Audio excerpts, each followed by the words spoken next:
मज़े की बात बताऊँ आपको? हाँ। क्रूड जो है ना वो 100 नहीं है, वो 140 है। 140 है? हाँ, 140 है। अब बताता हूँ मैं आपको क्यों 140 है। देखिए, मैं आज सुबह-सुबह एक रिसर्च पढ़ रहा था कि उसमें मैं इंटरेस्टिंग था, वो सोनल ने डेटा भेजा था कि जो इंडियन क्रूड बास्केट है ना, उसको देखिए आप। इंडियन क्रूड बास्केट 26 फरवरी को 70.9 पर थी। ये वॉर ब्रेक होने से जस्ट पहले की बात है। 12 तारीख को वो आ गई आपकी 127.2 पर। 13 तारीख तक वो आ चुकी थी 136.56 पर, और 16 तारीख होते होते आ गई वो 142.69 डॉलर्स पर। इसका मतलब हमारा क्रूड बिल एग्जैक्ट डबल हो चुका है। 71 वाला 142 हो चुका है ना? और एक महीना भी नहीं हुआ है अभी। इंडियन बास्केट है क्या, पहले तो ये बता देते हैं। ओमान, दुबई और ब्रेंट का वेटेड एवरेज है। ये ब्रेंट को 103 पर है, ओमान 150 पर है, दुबई 130 पर है, और इसका मतलब जो इंडियन बास्केट है वो 143 पर है। इंडियन बास्केट में ओमान और दुबई की ज़्यादा वेट है। तो इंडियन बास्केट है कि ये बताता हूँ पहले। ओमान, दुबई और ब्रेंट का वेटेड एवरेज, और वो एवरेज जो है अब 143 पर आ चुका है। सिर्फ ब्रेंट मत देखिए, इंडियन बास्केट देखिए।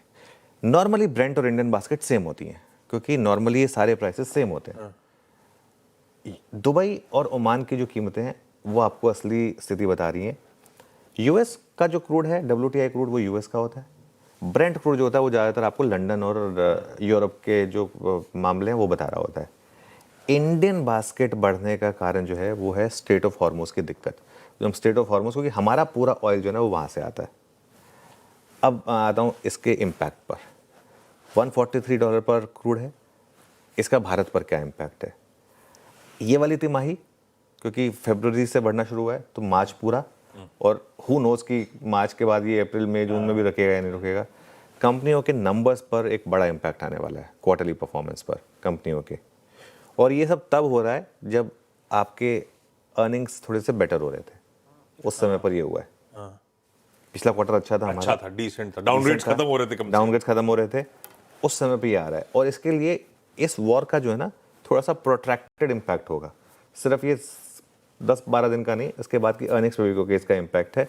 और इसीलिए मैंने इस वॉर को बाकी वॉर से अलग रखा था, जो इजराइल हमास की हुई थी या भारत पाकिस्तान की हुई थी, उससे अलग रखा था, क्योंकि इस बार हमारे ऊपर एक फंडामेंटल इम्पैक्ट आ रहा है उसकी वजह से। वो अजय शर्मा का जो कल आपने शो देखा था ना, कि अगर ये वॉर थोड़े दिन में चले तो हम छोटे नुकसान में रहेंगे, अगर लंबी चल गई तो बड़े नुकसान में आ जाएंगे, है ना? वो बड़े नुकसान से हमको बचना है, तो इसके लिए हम चाहते हैं कि ये वॉर जल्दी खत्म हो, ठीक है? और इस युद्ध का सीधा असर जो है ना वो भारत के मैक्रो पर है, क्योंकि हमारा मैक्रो जो है ना वो तेल से जुड़ा हुआ है। हम अपना ऑलमोस्ट पूरा तेल जो है ना वो इंपोर्ट करते हैं। और एक और चीज़ हुई, रशिया से भी हम इंपोर्ट नहीं कर पा रहे हैं, क्योंकि वो ट्रेड डील की कंडीशन थी कि हम रशिया से ऑयल नहीं लेंगे। हालांकि उसके बाद उन्होंने कहा कि जो फंसा हुआ तेल है वो ले सकते हैं आप, लेकिन उसके अलावा नहीं ले सकते। तो अब हमारे पास और कोई ऑप्शन नहीं है महंगा तेल लेने के अलावा। इसके लिए एक चीज़ मैं कह रहा हूँ कि बाज़ार में ना किसी भी रैली में फंसने का रिस्क रहेगा, क्योंकि ये हमारे लिए एक बड़ा नेगेटिव होता जा रहा है।